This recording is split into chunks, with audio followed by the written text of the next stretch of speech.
sheekadan uu geeska Afrika maanta akhristayaashiisa la wadaagaya waxaa markii horeysay ayaa lagu yiri uu sii daayay telefishinka dalka Masar ayaa lagu sheegay inay tahay run kana dhacday dalkaasi Masar waxaana qisadan u dhacday in uu soo daabacay wargeyska geeska Afrika gabadha ayaa ninkeedii ka geeriyooday iyadoo uur bilo yar ah waxa kale oo ay gabadhani hore u dhashay inaan afar jir ah markaas oo saygeedu geeriyooday markay gabadhani ku dhawaatay xilligii dhalmada ayaa aad u xanuunsatay nin weyn warkii waa yaqaan ayaa lagu yiri wargeyskani markii ay aragtay in xaaladeedu culus tahay ayaa u tagtay walaalkeed waxaanay ka codsatay in haddii ay teedi noqoto uu dabadeed u daryeelo inanta iyo ilmaha ay dhali doonto haddii ay nabad ku timaado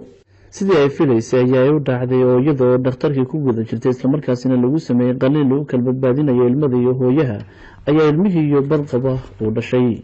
isla markaasina hooyadii ay dhimatay markii aasi gabadhan laga soo noqday ayaa walaalkeed la sii dardaarantay soo qaaday labadii caruur ahaa waxaanu keenay gurigiisa laakiin waraanu filayn ayaaba gurigii kaga yimi xaaskiisa oo sida la sheegay waad u jeclaa ayaa usii diyaar garowday iyadoo cadho jiq ah ayaabay ku doodaysay inaan sinaba labadan caruur ah ay ugu noolaanaynin gurigan lagu qabo ama aniga ama iyaga ayaa noqday go-aankii gabadhani ninkan ujeedo uu ka lahaaba inta uu sugay gabaldhici ayaa markii gudcurkii habeenimo dhimay uu qaaday labadii caruur ah oo walaashii ka tagtay waxa uu qoday qabrigii walaashii uu maanta ku aasay markaasuu ku riday labadii caruur ahaa markii uu dhigay ilmihii dhashay ee uu damcay inanta roon uu waagdhigo ayaa ay oyday inantii oo cabsi qabta godkan madow ee abtiga dhigayo inta uu aamusiiyey ayaa uu ku yidhi abti hoo toygan dalabka caruurta lagu ciyaarto markaas oo walaalka uu ku ciyaarsii waana kugu soo noqonaya sii joog kadib inta wiilku ku daboolay ayaa dibadda uga soo baxay xabaal bilaashtii uu ciidda ku rogay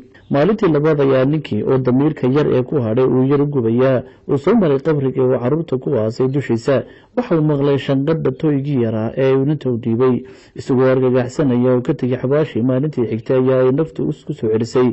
bal hadda si uu u ogaado intii shalay oo kale ay dhacdo waxa ay dhacday oo isla codkii shalay ayaa uu mar kale maantana maqlay isagoo naxsan ayaanu mar kale ka tegey markan aad ayuu uga raagay oo muddo 15 dhalaarood kadib ayaa uu ku soo noqday markii uu ku soo noqday ayaa uu maqlay isla dhawaaqii uu maalintii hore maqlayay markani waxa uu yiri malaha maskaxaan ayaanad fayoobeen oo waxaad maqlaysaa waa ismoodsiis oo inta uu dib ugu noqday magaalada ayuu dhowr qof soo kaxaystay oo xabaashi uu dulkeenay dhammaantoodna waxay maqleen codkii uu ninkani maqli jiray kadib markii ay dadkii uga warameen qisada xabaasha iyo caruurta uu hooyadood ka dabageeyay ayaa la go'aansaday in dib loo qodo arrinta mucjisada noqotay waxay ahayd markii iilkii loogu tagay labadii caruur ahaa oo nool dhinacoodana uu jiifo meydkii hooyadood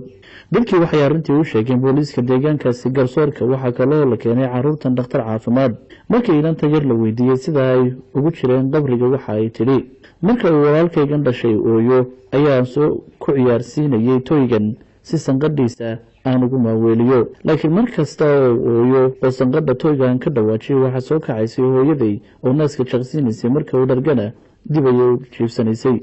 markaan anugu gaajoodana adeer aanan garanayn oo xidhan dhar cad ayaa ii keeni jiray cuntada markaan dhargo ayaanu iga tegi jiray dhakhtarkii caruurtana baaritaankani ku sameeyey ayaa sheegay in xaaladooda caafimaad ayaad u fiican tahay